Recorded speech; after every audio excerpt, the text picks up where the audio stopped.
Palavra da Verdade, com Hernandes Dias Lopes. Irmãos queridos, que privilégio estar aqui para compartilhar com vocês a palavra e para tratar de um texto tão importante para exortação, encorajamento e consolo do nosso coração nessa noite.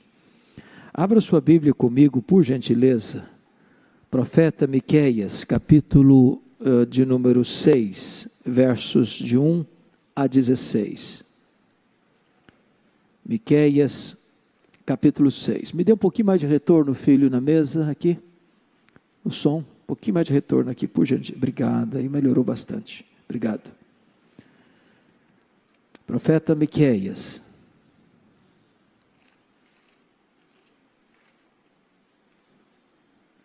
Capítulo 6, versos de 1 a 16.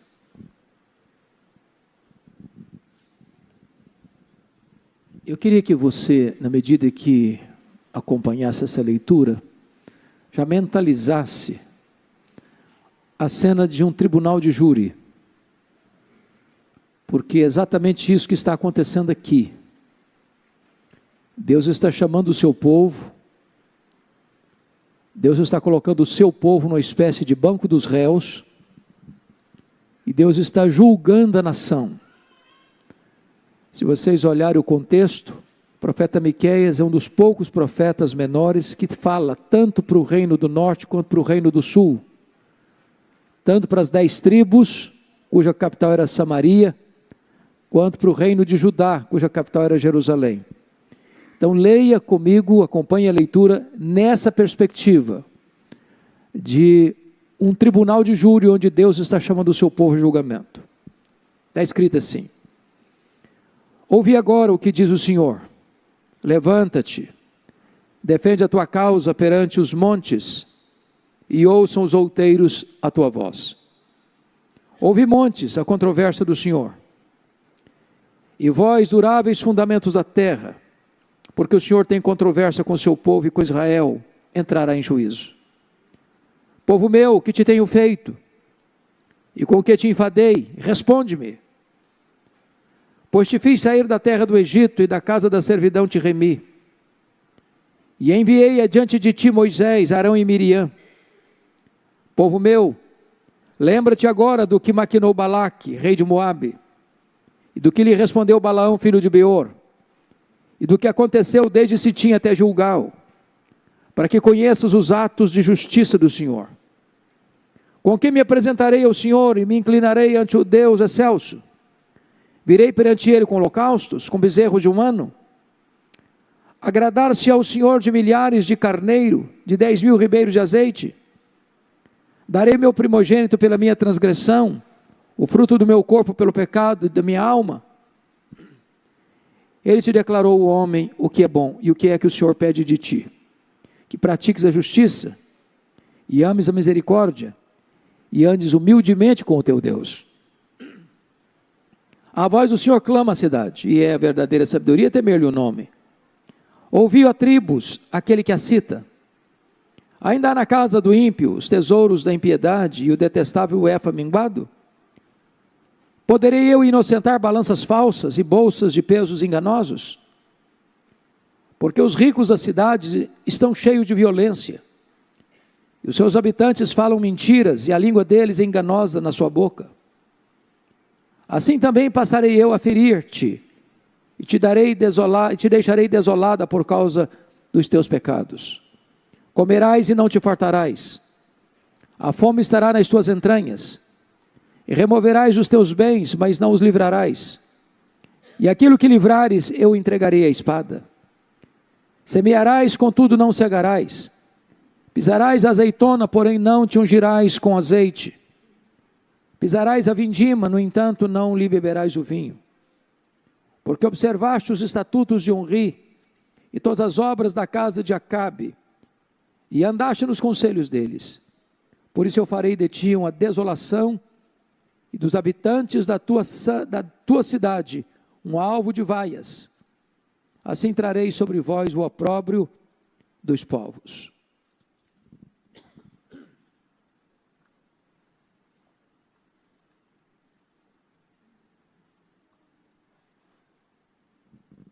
Meus irmãos, uma das razões eloquentes de que a Bíblia é muito mais do que um mero livro humano, que é o livro de Deus, inspirado por Deus,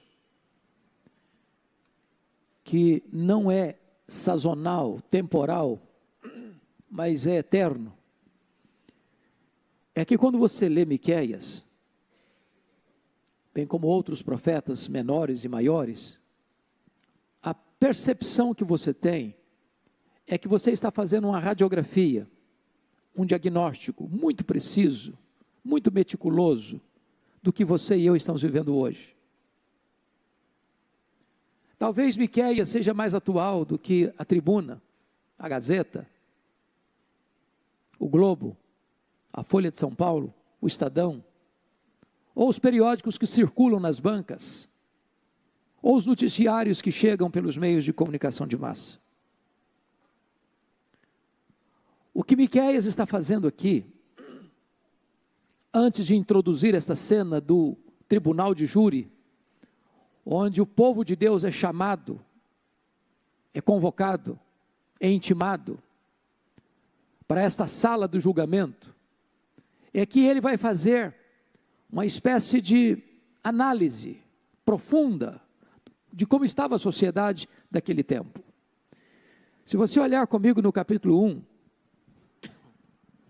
no verso 1, ele está dizendo: palavra do Senhor, que em visão veio a Miqueias, morastita, dos dias de Jotão, Acais e Ezequias, reis de Judá, sobre Samaria e Jerusalém. Ou seja, ele está falando para toda a nação, não apenas para as 2 tribos do sul, do reino de Judá, cuja capital era Jerusalém, mas ele está falando também para as 10 tribos do norte, cuja capital era Samaria.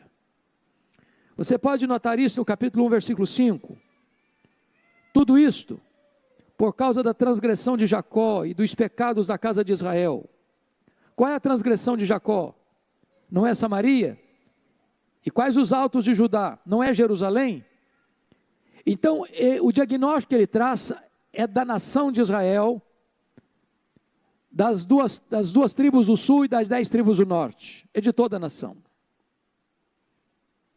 Mas o diagnóstico que nós vamos entrar agora, que ele vai fazer antes de entrar no texto lido, parece-nos que ele está fazendo um diagnóstico de Brasília, de Vitória, de São Paulo, do Rio de Janeiro, de Nova York, de Paris, de Tóquio, de Pequim. Os problemas vividos naquele tempo, tão distante de nós, há 2.700 anos, são os mesmos problemas que nós enfrentamos agora. O coração do homem é corrupto, desde o Éden. Na verdade, nós não deveríamos nos espantar com todos os desmandos, com todas as injustiças, com todas as distorções da lei, com todas as decisões injustas dos tribunais, com toda a violência das ruas, com todas as explorações do comércio internacional, porque é exatamente isso que você está vendo agora, aqui, veremos isso, através das lentes do profeta Miqueias. Então eu chamo a sua atenção para olhar comigo qual o diagnóstico que ele traça do povo de Israel, e qual o diagnóstico que ele traça da sociedade brasileira, melhor dizendo, qual o diagnóstico que ele traça do seu coração, do meu coração, do nosso coração nesta noite. Então vejamos em primeiro lugar que Miqueias denuncia o que nós chamamos de o aparelhamento do Estado para a corrupção. Olha o capítulo 2, verso 1 comigo.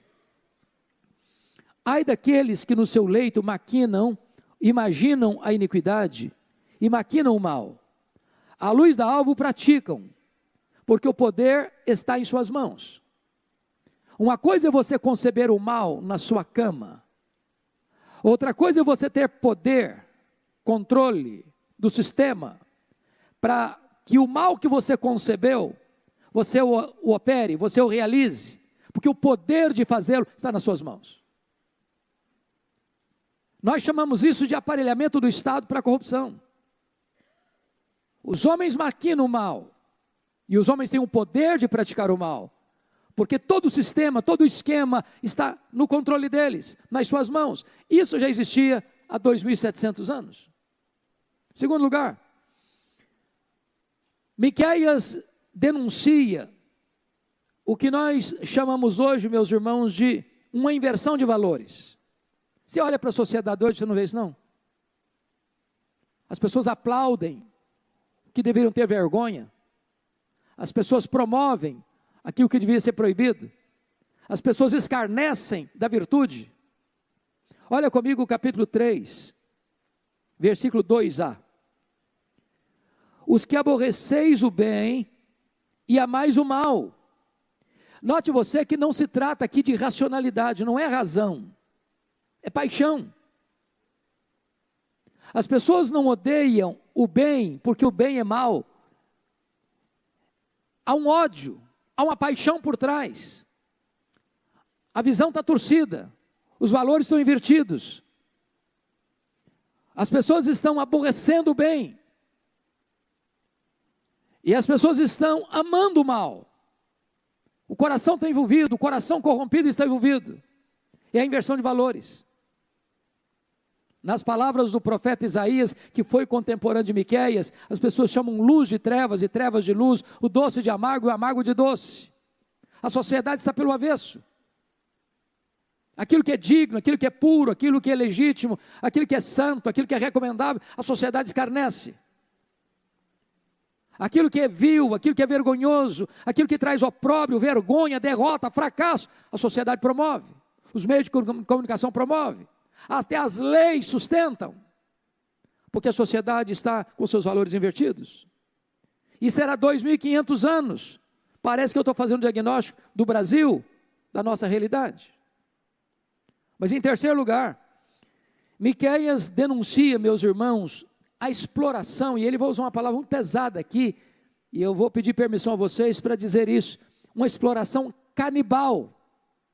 Olha aí, por favor, capítulo 3, por gentileza, veja vocês comigo, o versículo de número 3, vamos começar com o 2, na parte B, deles arrancais a pele, porque aborrece o bem e ama o mal, deles arrancais a pele e a carne de cima de seus ossos, que comeis a carne do meu povo, e lhes arrancais a pele, e lhes esmiuçais os ossos, e os repartis como para a panela, e como carne no meio do caldeirão.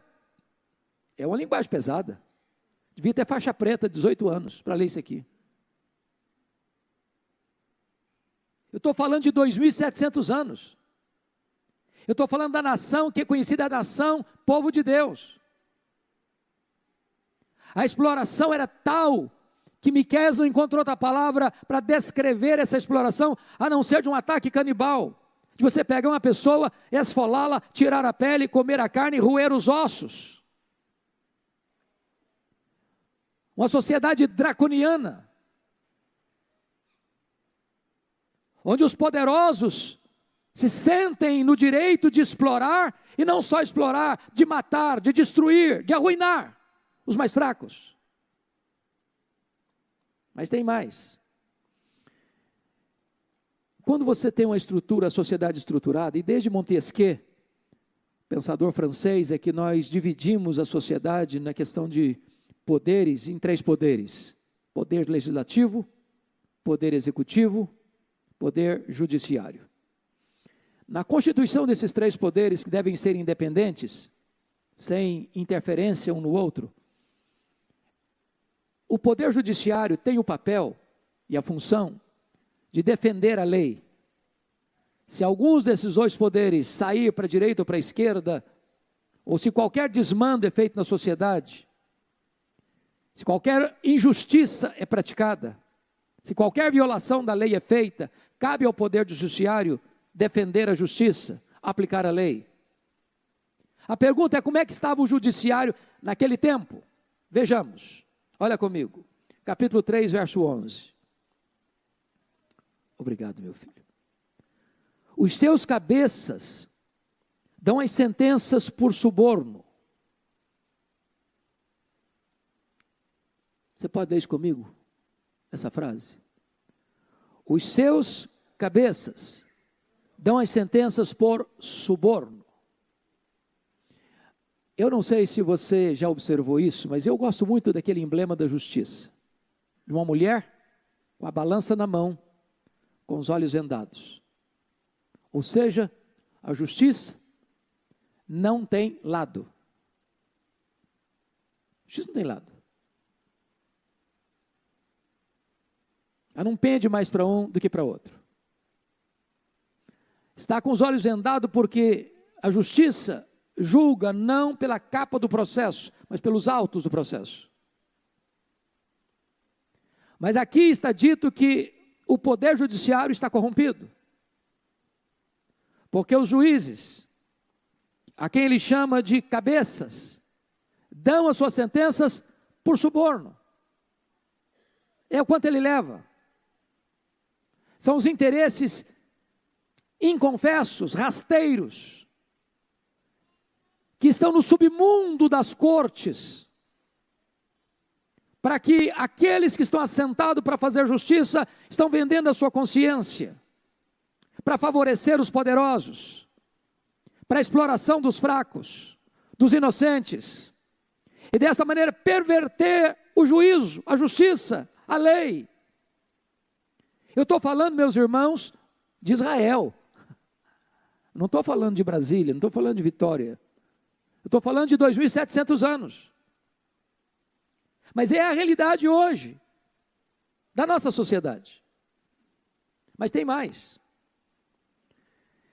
Veja você, e agora para mim, é o que mais de grave pode existir nesse diagnóstico de Miqueias. É o que eu chamo, meus amados irmãos, de que ele denuncia o conluio dos poderes. Olha aí comigo o capítulo de número 7, verso 3. Eu queria que você prestasse muita atenção nesse versículo. E por isso eu peço que você leia comigo esse versículo, por gentileza, todos juntos, com voz pausada, voz clara, prestando atenção. Vamos juntos. As suas mãos estão sobre o mal e o fazem diligentemente. O príncipe exige condenação. O juiz aceita suborno. O grande fala dos maus desejos da sua alma. E assim todos eles, juntamente, urdem a trama. Eu acho que se você botasse isso em manchete, nos grandes jornais da nação, está descrevendo o que está acontecendo. Preste atenção nisso, as suas mãos estão sobre o mal e o fazem de que maneira? Diligentemente. Quando você ouvir falar de crime organizado, é isso mesmo. Está organizado, está planejado. Isso é feito diligentemente, pensado, refletido nos bastidores. Agora notem, o príncipe exige condenação, o juiz aceita o suborno, os poderosos falam dos maus desejos da sua alma, e assim todos eles, preste atenção, juntamente urdem a trama. Há um conluio, há um pacto do mal, há uma aliança para a prática da injustiça. Nenhuma surpresa, zero surpresa.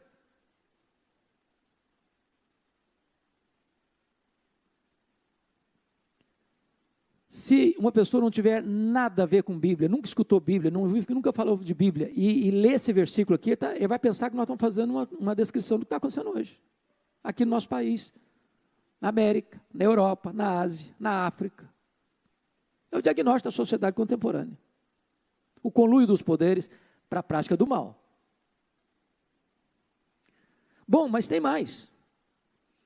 Porque numa situação dessa, você vai dizer o seguinte, bom, já que a sociedade está corrompida, os poderes constituídos estão corrompidos, o legislativo, o executivo, o judiciário, tem uma reserva moral na nação. E qual é a reserva moral da nação? A igreja, a religião. Essa não se corrompe, essa não se vende. Será? Será? Qual o diagnóstico dele? Vejamos. Olha como é que ele descreve a religião, os religiosos. Capítulo 3, verso 5, confira aí comigo. Assim diz o Senhor, acerca dos profetas que fazem errar o meu povo, e que clamam paz quando têm o que mastigar, mas apregam a guerra santa contra aqueles que nada lhes metem na boca. Profetas da conveniência, que pregam o que é gostoso de ouvir, porque foram subornados por dinheiro. O vetor que os move a pregar é o dinheiro. São mercantilistas da fé. Não tem compromisso com a palavra de Deus, com a verdade de Deus. Eles querem encher a boca e os bolsos. Mas olha comigo o capítulo de número 3, versículo 11. Os seus cabeças dão sentenças por suborno, os seus sacerdotes ensinam por interesse, os seus profetas adivinham por dinheiro. E ainda se encostam o Senhor dizendo, não está o Senhor no meio de nós? Nenhum mal nos sobrevirá. Eles pregam uma mensagem extremamente otimista, boa, agradável, de riqueza, de prosperidade, de sucesso. Está tudo muito bem, Deus está com a gente, não vai acontecer nada não. A nação indo para o buraco, a nação indo para o inferno, a nação indo para o cativeiro, a miséria campeando para todo lado, não está tudo bem com a gente. Maquiando a verdade, pregando uma mentira. Meus irmãos, quando a própria religião se corrompe, a situação está muito grave. Muito grave. Mas tem mais.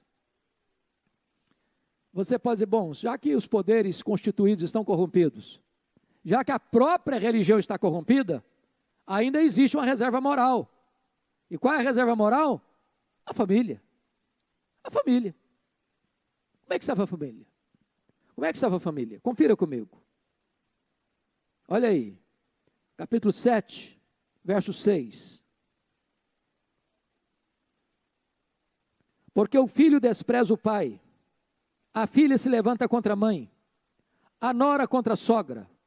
Os inimigos do homem são os da sua própria casa. Bom, então agora acabou mesmo. Agora a vaca foi para o brejo mesmo. Porque a família é um pé de guerra. A família está desunida, desestruturada. E o que você percebe é que a família lá estava sendo atacada, e é hoje também. Parece que hoje tem que ser uma família disfuncional para ser uma família normal. Porque se for direitinho, bonitinho, marido e mulher, filhos, não, isso aí está esquisito, está jurássico. Está fora do padrão moderno. Está fora da cartilha da modernidade. Tem que ser desorganizada para ser moderna. A família estava arruinada. Mas tem mais. Tem mais.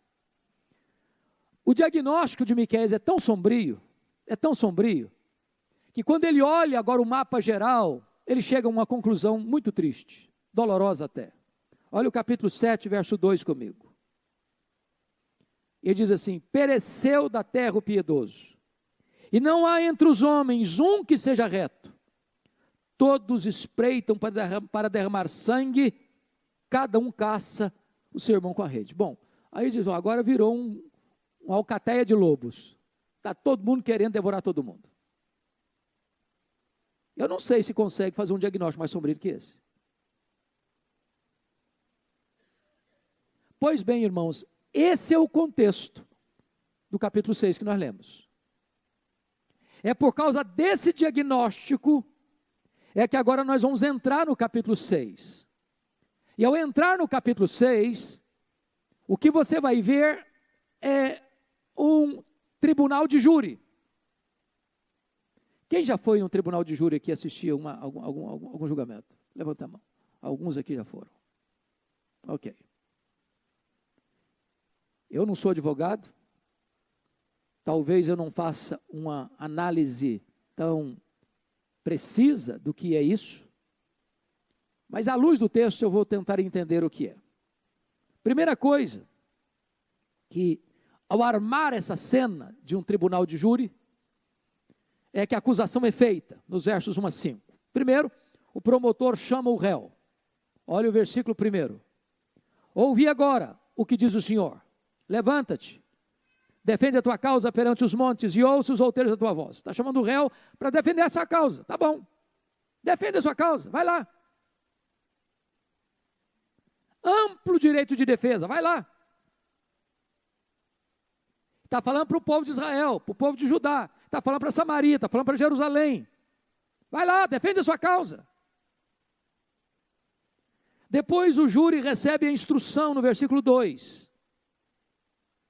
As testemunhas que formam esse corpo de jurados, está aí no versículo 2, que são as testemunhas que viram os crimes sendo perpetrados. Quais são essas testemunhas?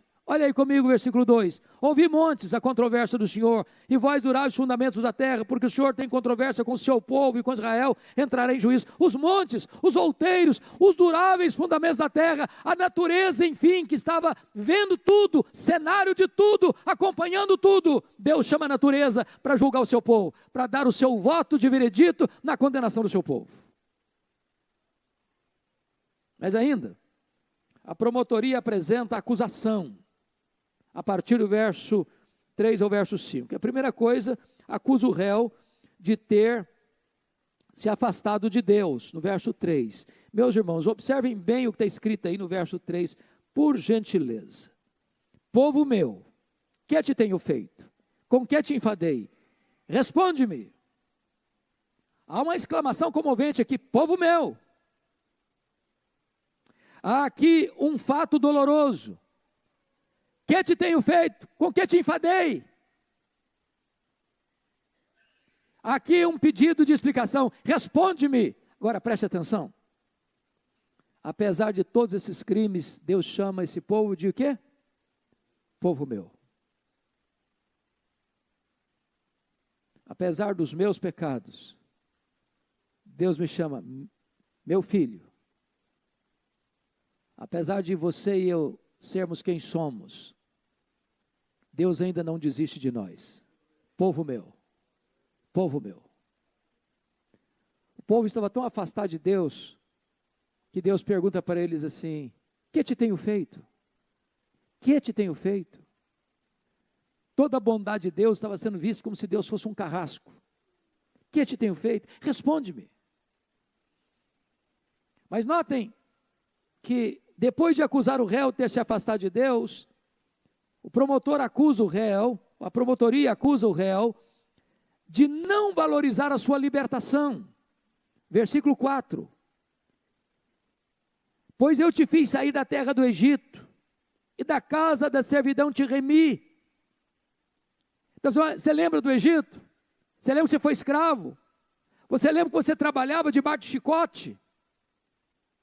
Pois eu tirei você de lá, eu arranquei você de lá, eu remi você. Agora pare para pensar agora na sua vida. Nós estávamos perdidos, nós estávamos mortos, nós estávamos na garra do diabo, nós estávamos no império das trevas, nós estávamos mortos nos nossos delitos e pecados, nós estávamos depravados, condenados, e o Senhor foi lá e nos tirou com mão forte e poderosa, e Ele nos perdoou, e Ele nos remiu, e Ele nos lavou, e Ele nos fez filhos seus.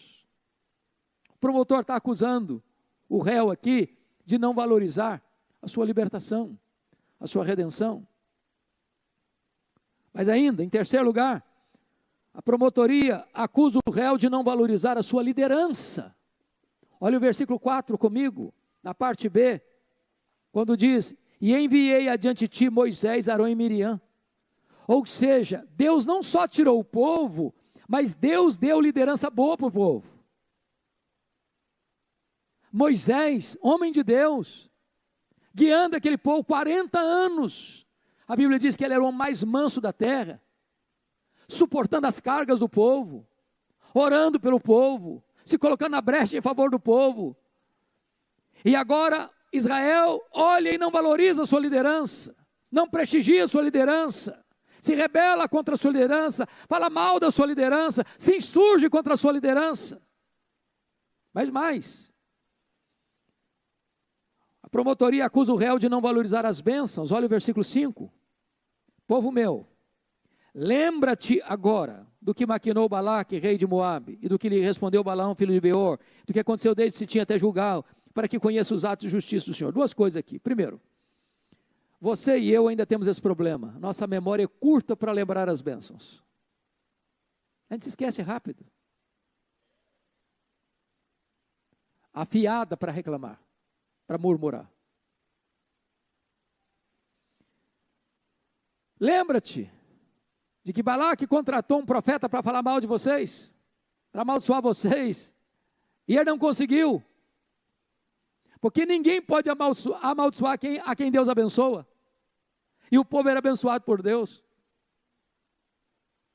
Lembra-te que desde Sitim até Gilgal, o que é Sitim e Gilgal? O que esses dois nomes significam? Sitim foi onde eles começaram a caminhada pelo deserto. Gilgal foi onde eles chegaram na terra prometida, e agora a terra está produzindo frutos excelentes, e cessou o maná, ou seja, do começo ao fim da jornada, eu fui com vocês, eu abençoei vocês, desceu o maná do céu, brotou água da rocha, teve coluna de nuvem de dia, teve coluna de fogo de noite, as roupas não envelheceram no corpo, as sandálias não envelheceram nos pés, eu derrotei os seus inimigos, eu levei vocês o tempo todo. Lembra disso?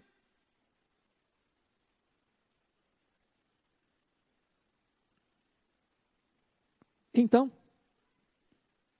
depois que a promotoria acusa o réu, agora o réu tem direito de defesa. Não consta aqui se é um advogado de defesa ou se é o próprio réu que tem a liberdade de fazer sua própria defesa. Mas veja você comigo, qual é a defesa nos versos 6 e 7. Primeiro, olha aí o versículo 7. Agradar-se ao Senhor de milhares de carneiros. Não, versículo 6, primeiro. Com que me apresentarei ao Senhor e me inclinarei ante o Deus excelso? Virei perante ele com holocausto, com bezerro de um ano? Holocausto e bezerro de um ano era uma coisa que Deus tinha requerido? Sim. Isso era certo fazer? Sim. Esse ritual era prescrito na lei? Sim. O que ele está dizendo?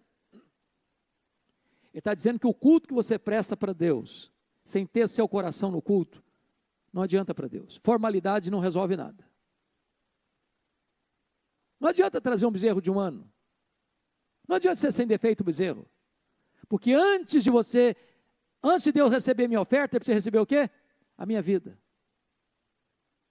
Então, sacrifícios, rituais, divorciados de santidade não é suficiente. Aí o réu pensou, bom, já que Deus não quer sacrifício de bezerro de um ano, vamos fazer uma coisa? Vamos fazer muito então, vamos fazer de forma exuberante, vamos ser superlativos, quem sabe Deus aceita. Uma coisa assim bem intensa, volumosa.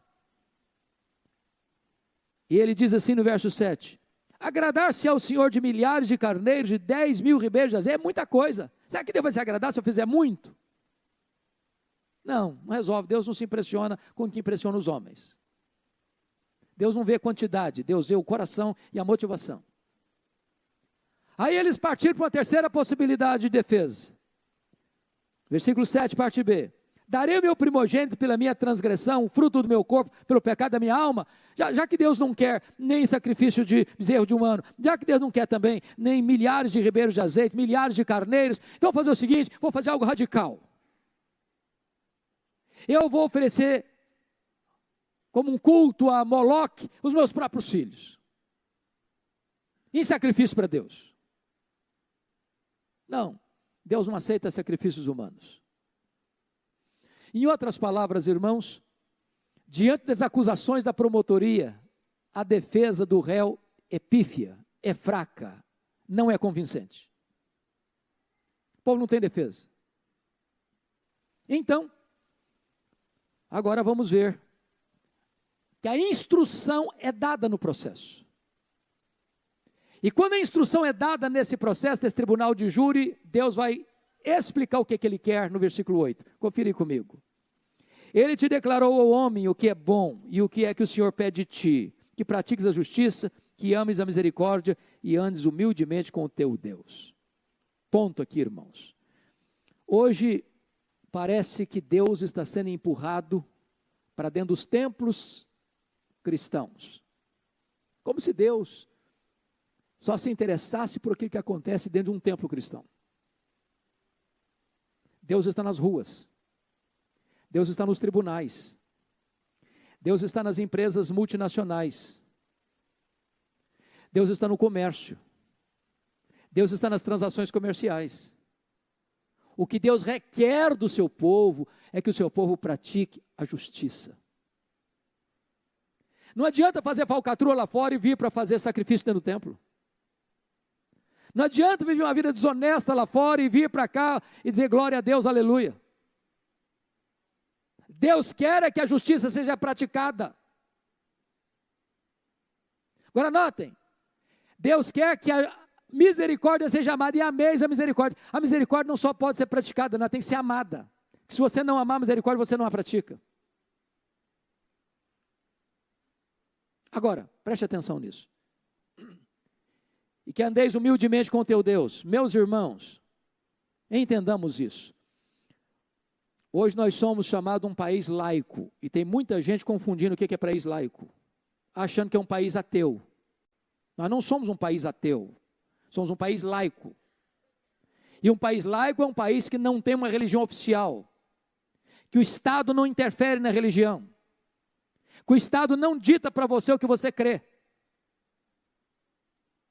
que há independência para você escolher a fé que você quiser, e o Estado não vai interferir nisso. Hoje o Estado quer empurrar a goela abaixo dos cidadãos o ateísmo. E eu posso lhes garantir um fato: as duas primeiras coisas, prática da justiça e amor à misericórdia, só vão acontecer se você andar humildemente com Deus. Se você não conhecer a Deus, se você não andar humildemente com Deus, você vai praticar injustiça e não vai amar a misericórdia.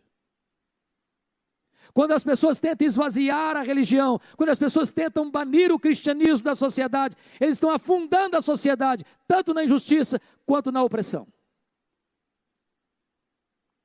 Eu não estou falando do Brasil não, meus irmãos, estou falando de Israel, preste atenção nisso. Eu vou imitar meu colega pastor Arival. Vocês estão entendendo ou preciso botar a legenda? Pois bem. Depois que a instrução é dada, agora o julgamento é concluído. E vamos ver como é que o julgamento é concluído. Primeiro, o juiz, preste atenção no tribunal de júri, o juiz ordena que o réu ouça sua sentença. Versículo 9. A voz do Senhor clama a cidade, e é verdadeira sabedoria temer-lhe o nome. Ouviu a tribos aquele que a cita. Veja, você cita que está com C e não com S. É um termo jurídico, de citação. O cara foi citado, tem que comparecer.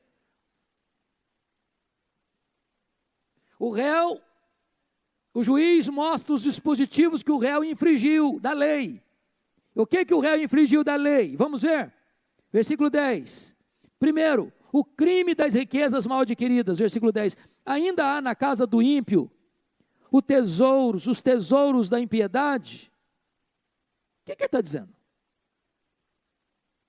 O que o juiz está condenando o réu aqui? É que o dinheiro que ele juntou é sujo. Dinheiro de corrupção, de falcatrua.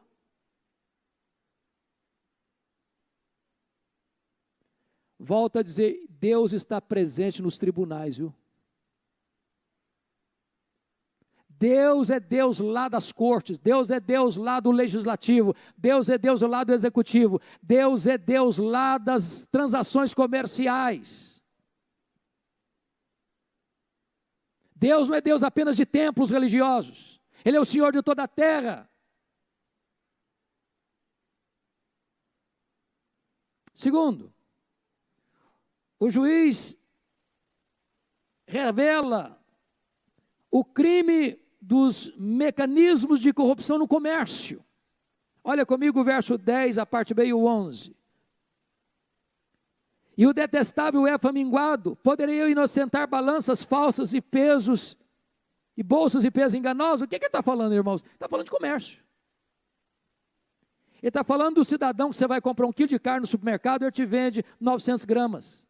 Entrega 900 gramas, mas você paga 1 quilo. Ele está dizendo que você vai lá no supermercado comprar 5 quilos de arroz, e quando na verdade você está levando para casa é 4 quilos e 800 gramas. O que ele está dizendo é que tem gente corrompendo medidas e pesos para ter lucro desonesto. Bom, mas Paulo, isso não é espiritual. É espiritual sim.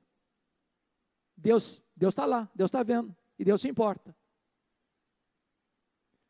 Deus se importa, irmãos, quando sentenças são vendidas. Deus se importa quando deputados e senadores são comprados. Deus se importa quando o comércio se corrompe. Nós não podemos isolar a vida espiritual da realidade da vida lá fora, onde as coisas estão acontecendo, no mercado, nas cortes, nos parlamentos, nos palácios, nas ruas.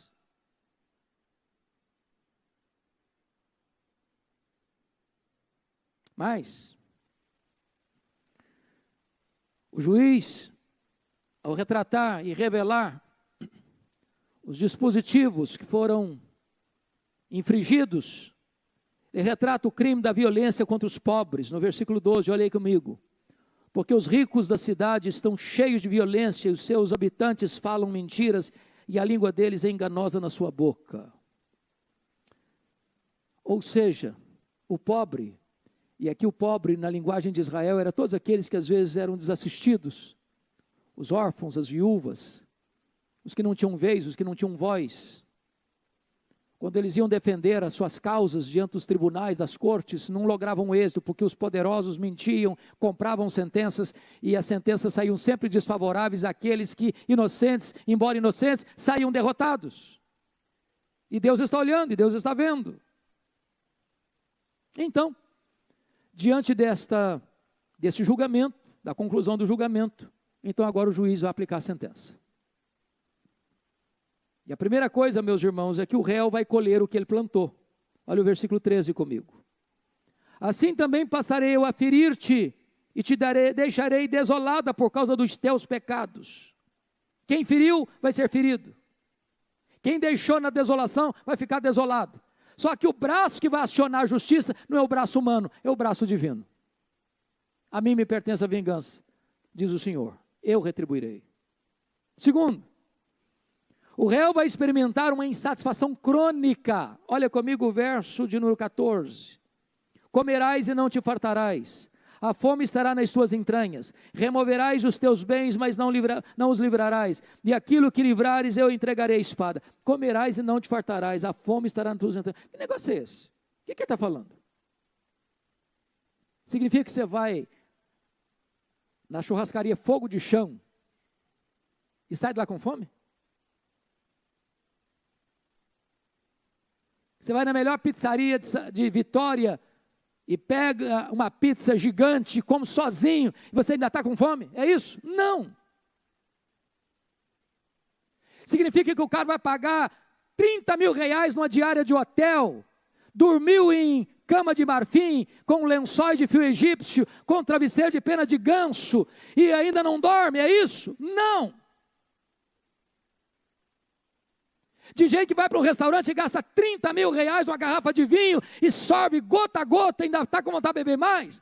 É que o texto está dizendo o seguinte: as pessoas vão fazer isso, estão fazendo todo dia, mas há um vazio no coração, há uma insatisfação na alma, uma falta de sentido nisso. Ele faz, e continua insatisfeito, nada vai preencher esse vazio, porque Deus não deixa que esse vazio seja preenchido. Mas mais, o réu terá seus investimentos frustrados. Olha comigo o versículo 15, e a parte A do versículo 16. Semearás, contudo não cegarás. Pisarás a azeitona, porém não te ungirás com azeite. Pisarás a vindima, no entanto não lhe beberás o vinho, porque observaste os estatutos de Onri e todas as obras de Acabe, e andastes nos conselhos deles. O que está acontecendo aqui, irmãos? Preste atenção agora.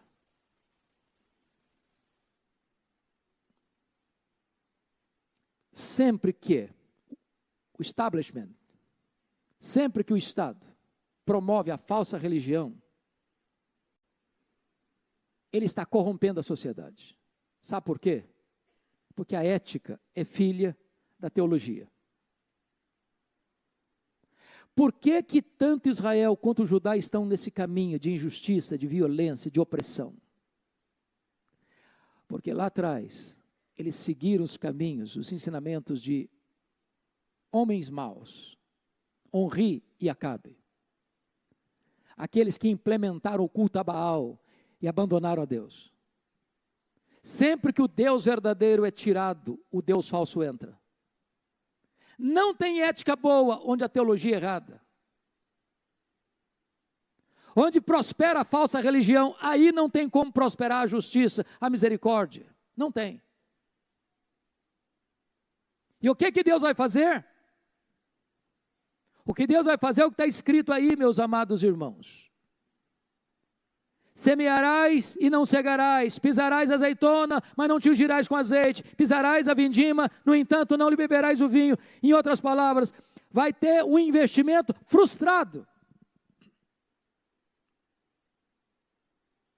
Eu fico imaginando que nesse sentido é que a Bíblia menciona que o bom nome vale mais do que riquezas. O que adianta uma pessoa ganhar muito dinheiro, juntar muito dinheiro nos paraísos fiscais e não poder andar na rua?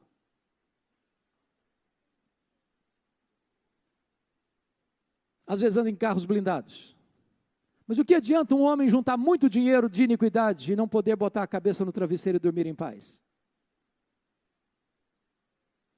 Não é que ele não juntou dinheiro, não é que ele acumulou, não. Ele acumulou, mas Deus não deixa o cara usufruir. E quando eu digo usufruir, não é que o cara não foi no melhor restaurante, não é que ele não dormiu no melhor hotel, não é que ele não foi comprar as roupas mais caras ou usar as joias mais caras, não. É que apesar de usar tudo isso, nada disso satisfaz a vida dele. Nada disso.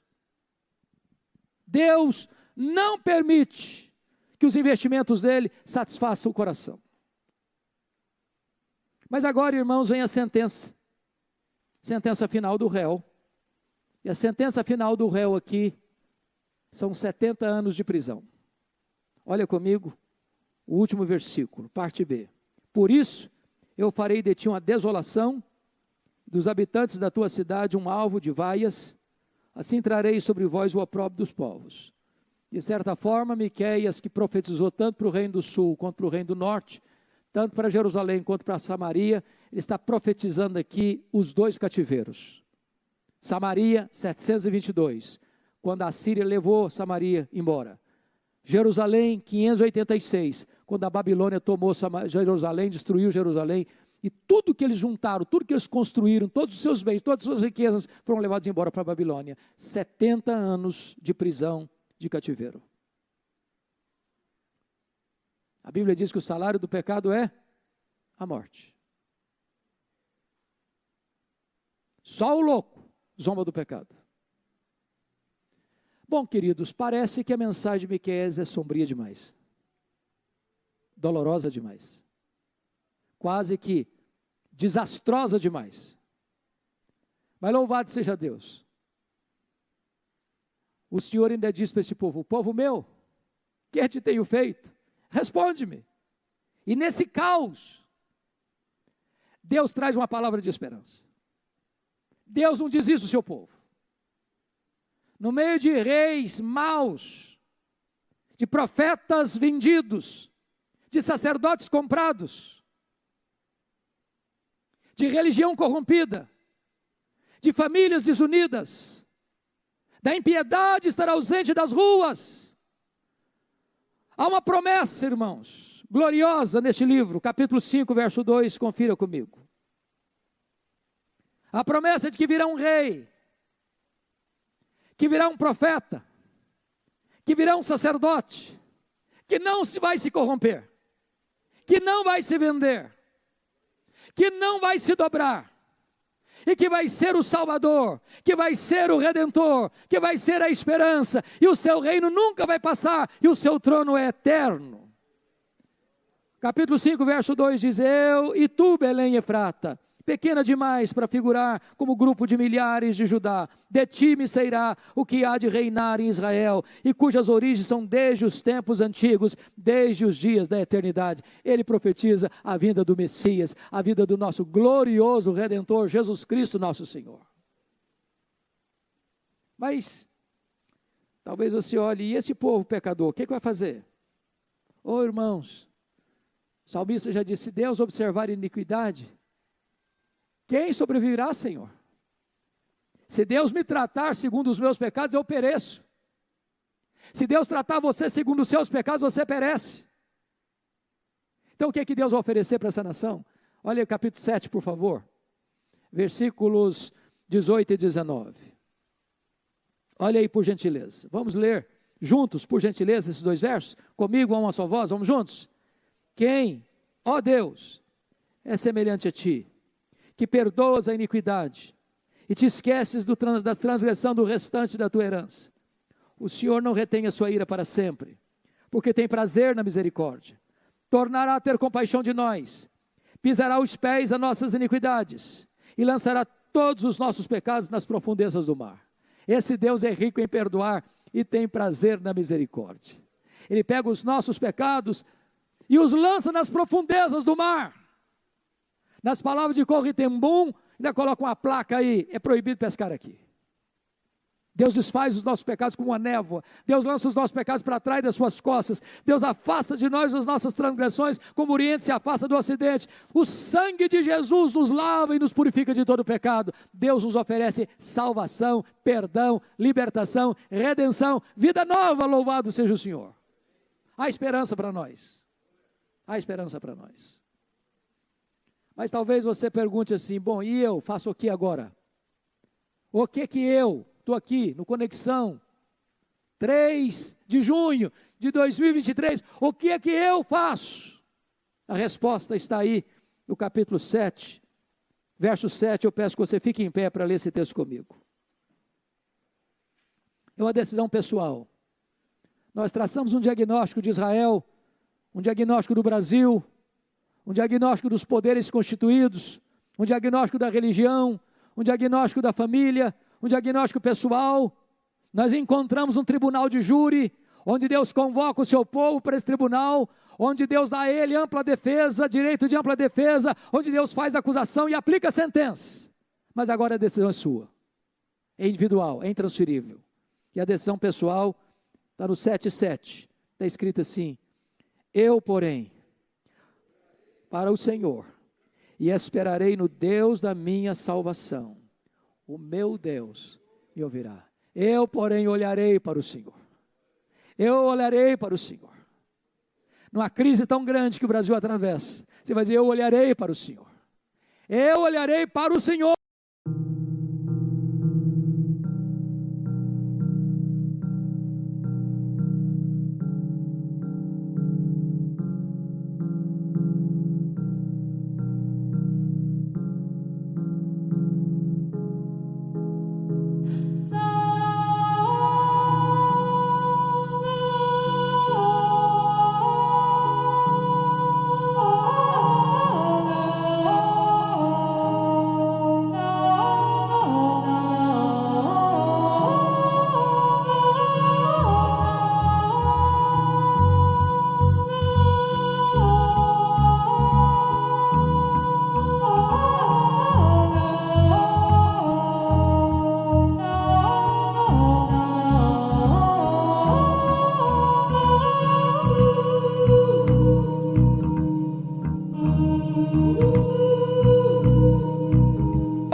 É Ele que pode nos socorrer. E Ele diz mais, eu esperarei no Deus da minha salvação, louvado seja Deus. Ele me ouvirá, Ele me ouvirá. Que Deus nos abençoe. Amém.